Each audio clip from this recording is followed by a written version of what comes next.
আসসালামু আলাইকুম। ভাই কেমন আছেন আপনি? আছি আলহামদুলিল্লাহ। আপনি কেমন আছেন ভাইয়া? খুব ভালো আছি ভাইয়া।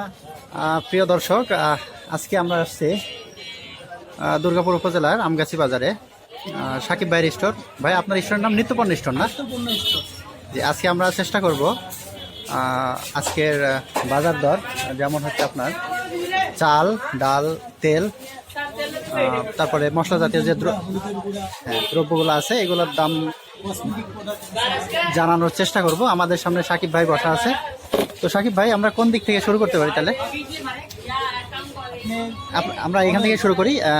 হলুদের গুঁড়া ভাইয়া, হলুদের গুঁড়া এগুলো আমরা নিজে ভাঙে একদম অরিজিনাল প্রোডাক্টস, আমরা নিজে ভাঙি। হলুদ মরিচ এগুলো নিজে ভাঙি। আমাদের নিজস্ব মিল আছে। অবশ্যই ভালো হবে। হ্যাঁ, 100%। এটা আপনি কেজি কত করে রাখছেন? হলুদের গুঁড়া 280 টাকা কেজি। 280 টাকা। 360 টাকা কেজি।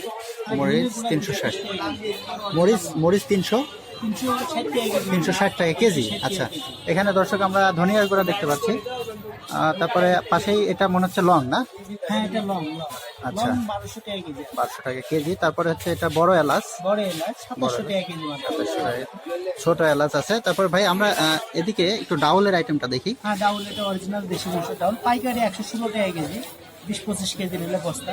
আচ্ছা। আর যদি ফুল চালান 120 টাকা 125 টাকা বিক্রি হয়। ডাউল খুব ভালো চলে।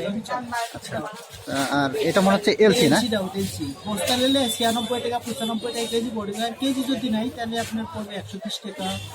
খুরসা পোয়া যেগুলো এক পোয়া 120 টাকা কেজি পড়ে। আর 1 কেজি 105 থেকে 100 টাকা বেশি। আচ্ছা ভাই, আমরা এই যে এখানে দারচিনি দেখতে পাচ্ছি, দারচিনি কত করে এখন? দারচিনি এটি ভিয়েতনামের দারচিনি, খুব ভালো দারচিনি। এটা আপনার দাম 460 টাকা কেজি।